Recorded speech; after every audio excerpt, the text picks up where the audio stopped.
You are watching the LemonAid Podcast with Amar Law Group.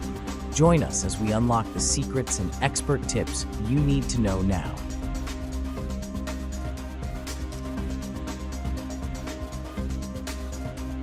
Hello and welcome to the LemonAid Podcast with lemon law expert Shalev Amar. I'm your host, Jon Clemence, and today we're peeling back the layers of an important topic for anyone navigating the lemon law world. So Shalev, first of all, great to have you back. Thanks for having me. You bet. And so today we're answering the question, Cash Settlements 101, what are they and how do they work with lemon laws? So Shalev, let's start with the basics. Can you explain what a cash settlement is in the context of a lemon law claim? Sure. So under lemon law and breach of warranty claims, that is one of the typical resolution options is cash compensation. With keeping the vehicle, it's called cash and keep. And the legal term for how you figure out the amount is called diminution in value. And what diminution in value means, the easiest way to understand it is basically you didn't get what you paid for. So it's a hindsight inquiry, meaning you look backwards to the time that you bought the vehicle, but you also look forwards. So if you could go back in time to when you bought your vehicle, but at that time it was foreseeable all the problems that it would have, the defects that you would experience, the time in the repair shop, what should the vehicle have really cost if all of that was foreseeable? So if you could go back in time and you had this magical Carfax that could see into the future and show you all the repair issues, all the defects, and also if your vehicle had higher mileage, which meant that because of that, it was more likely to have repair issues. That's why typically used vehicles with higher miles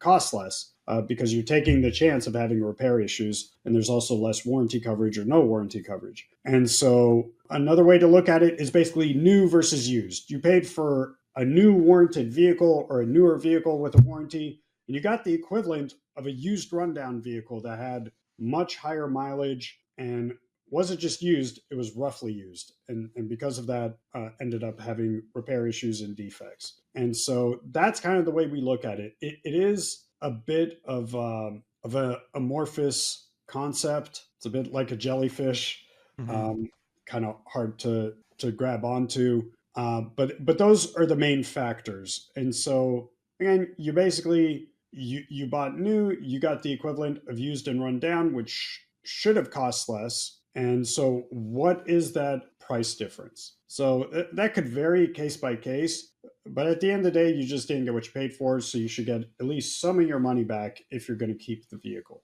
I see. Okay, so that actually makes quite a bit of sense to me. So yeah, comparing the new to the used idea and the difference there. So that's cash settlement. So now, how does that compare to like a car buyback or a replacement under lemon laws? So the way a buyback works, or a lemon law refund, it's typically not a full refund because under the lemon law, the manufacturer is entitled to deduct mileage. But typically the way it works is you get paid back, that is, everything that you pay towards the vehicle, including tax, title, license. In most states, you can also recover financing charges if you have a loan. Not all financing charges potentially under the contract, only the financing charges paid up until the date that the vehicle is bought back from you. And so there are a couple of states like Nevada that don't allow for the recovery of financing, but most states do allow you to recover financing. And if you have an outstanding loan balance, they'll pay that off as well. When it comes to the refund portion of your settlement, they do get to deduct mileage. Now, some states have a mileage formula, and basically the elements that go into that or the factors that go into that are the price of the vehicle, the mileage, and there's basically a formula that ends up coming up with cents per mile based on those two main factors, the mileage and the cost of the vehicle. There are some states that have no formula, but even in the states that have no formula, those formulas can be a factor. They can be a way of looking at things. I could tell you, in cases that have taken to trial where there was no mileage formula, the jury still factored the cost of the vehicle in coming up with a mileage deduction. We luckily prevailed on the cases. And so that can't be ignored. I mean, if you have a $100,000 vehicle the cents per mile are probably going to be substantially higher than if you have a $30,000 vehicle. It's just the nature of the beast. Yeah.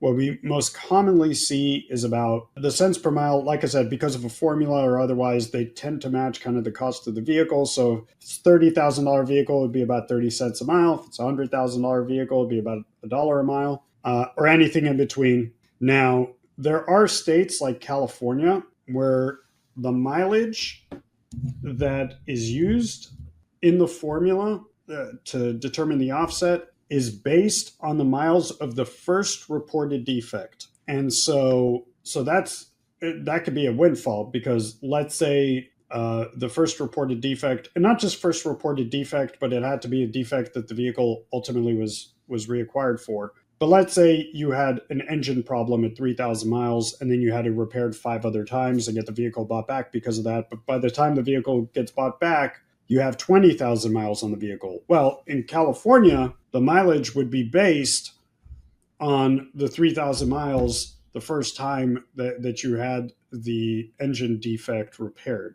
However, in most states, that is not the law. The mileage is the total miles that you put on the vehicle. The only miles that don't count are the miles put on by the repairing dealership for test drives and things of that nature. But all other miles count. So in that situation, let's say you were in Arizona or Colorado, the manufacturer would be entitled to deduct the full 20,000 miles.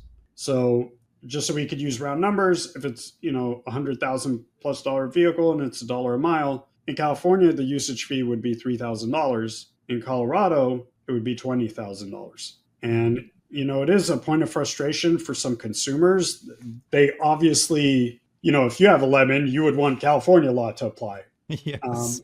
But if you're in Colorado, sorry, you can't use California law. If you're in Arizona, same thing. You cannot use California law. If you bought in Arizona, all your repairs are in Arizona, Utah, etc. So, you can only play the cards you're dealt, unfortunately. Some people think that attorneys are magicians and can magically rewrite the law and turn Colorado law into California law, but that's not the way it works. Attorneys can argue within the bounds of the law, but we don't have any power to change the law as it's actually written. Only the legislature does.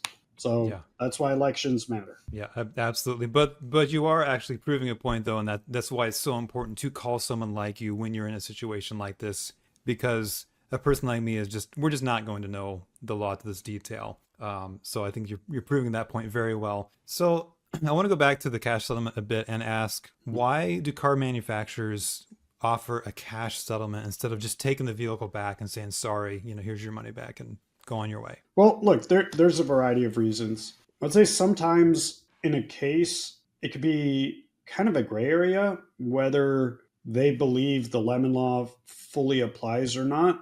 And the reason why it could be a gray area is maybe some of the defects weren't confirmed when repairs were attempted. Or maybe there's not much time in the repair shop. Like there could be 4 repairs, but it's only been a week out of service and a loaner was provided.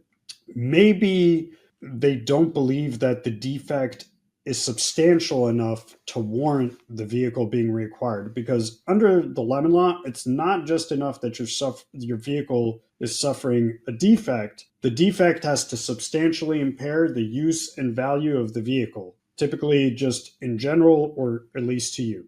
And so they might think okay, your vehicle's vibrating, it's irritating, but you're not stuck in the middle of the forest or in the middle of the desert or in a snowstorm. And so, you should be compensated, but we don't think it's serious enough for us to have to totally take the vehicle back, to either buy it back or replace it. There's also a lot more to do administratively when you repurchase or replace a vehicle, because you have to have a local dealership help out.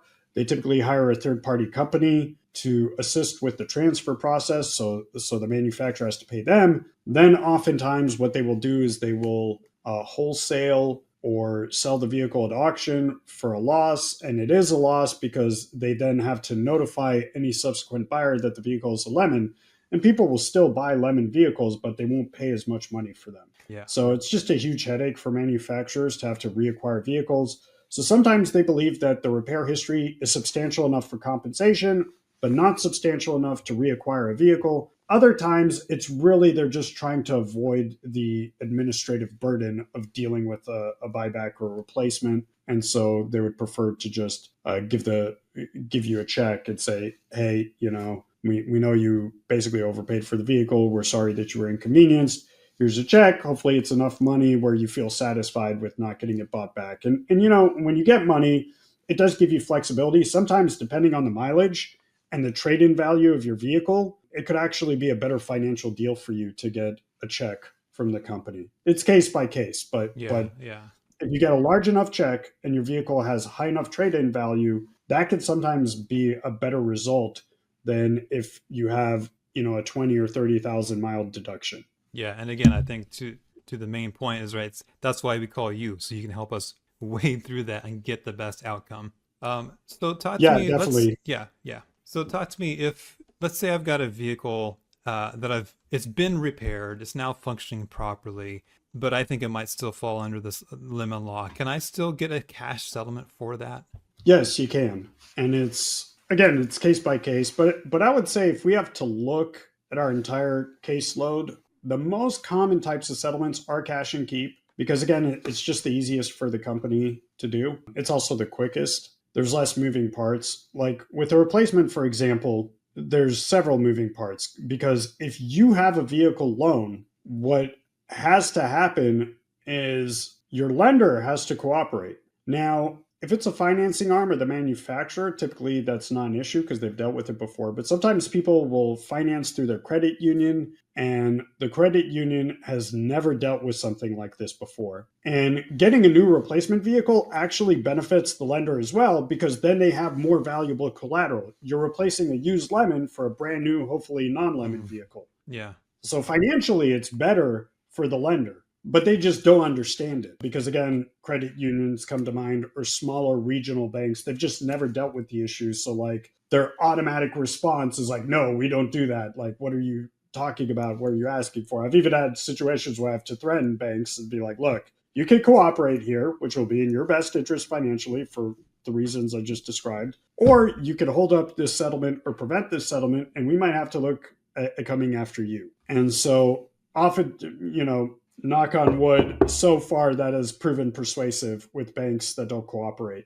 But again, that's additional complicating factor, because you have to get a third party that typically is not involved in these types of claims to cooperate to do what's called the substitution of collateral, which just means you swap out vehicles, keep the same loan. Yeah. In your answer, you reminded me actually of another question I had, which is, if I accept the cash settlement, am I waiving any future legal rights I might have for this vehicle? Well, not all rights. I would say, and that is actually one of the huge pitfalls that a consumer would face handling a lemon law or breach of warranty issue on their own. You might think like, oh, well, I'm a good guy and they seem fair and we could just work this out. But this is one of the ways that people get screwed, is they will provide cash compensation, but then with what's called a release. And the release ends up releasing basically all of your rights, even your rights if you were to be injured by the vehicle in the future. That's something that should never, ever be released, by the way.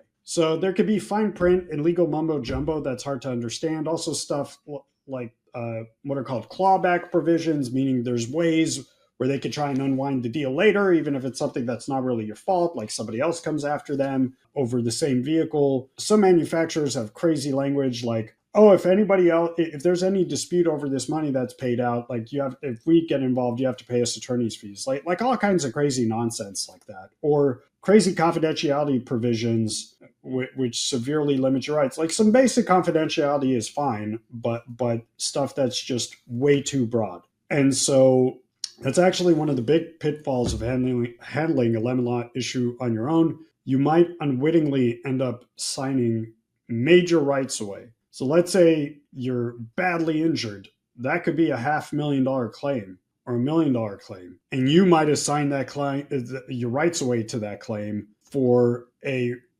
relatively speaking, less financially lucrative lemon law settlement. You don't ever want to do that. But that's one of the other reasons why it's important to have an attorney handle this type of situation for you rather than do it on your own, because you could end up hurting yourself financially very badly without even realizing it. Yeah, absolutely. And so, last question, and just, maybe a rapid fire even, are there any, so that's a lot of questions that you need to be asking, whether it's you or the client. Are there any other questions that come to mind? Like when you're negotiating for a cash settlement, be sure to ask these questions. Well, there's things that you should never agree to, like never agree to waive the rest of your warranty coverage in exchange for compensation. As far as we're concerned, what's okay to waive is what has happened up until that date as far as warranty repair claims or Lemon Law claims. That's fine because that's what they're paying you for, and it would really be double dipping if you could refer to that again in the future. We don't think, though, that it's ever reasonable to ever waive any rights that are beyond Lemon Law for a Lemon Law settlement, because it's apples and oranges. Why should you waive anything else other than what's pertaining to that very claim? Yeah, absolutely. That makes a ton of sense. Well, Shalev, it's been super interesting and informative to talk with you today. And so for our audience, thanks for joining us on the LemonAid Podcast with Lemon Law expert Shalev Amar. So, hey, please like and subscribe to our channel. Leave us a review. And Shalev, last question for you. You have some websites where people can go to get in touch with you. Could you give us some of those websites? Yeah, we're basically regional at this time, mostly the West and Southwest, other than Nebraska. So most of our websites are just the state you're in and then lemonlawadvocates.com. So that goes for Nebraska, Colorado, Utah, Arizona, Oregon, and Washington, and also Utah. And we have a couple of other states that have different URLs. In Nevada, we're at nevadalemonlaw.info. In California, it's just singular, californialemonlawadvocate.com. And in New Mexico and Minnesota, we're not up and running there yet, but we plan on being there this year. So we might be up by the time you see this. And that would be New Mexico, lemonlawadvocates.com, and Minnesota, lemonlawadvocates.com. Also, we have an 866 number. It's 866-904-2627. So for more information, just visit any of our websites, or if you want a free Lemon Law evaluation, just give us a call. All right. That is great information. Thanks so much, Shalev. And again, thanks to our listeners, and I hope you have a great day. Thank you. Thanks for watching. Be sure to hit that like and subscribe button and comment below.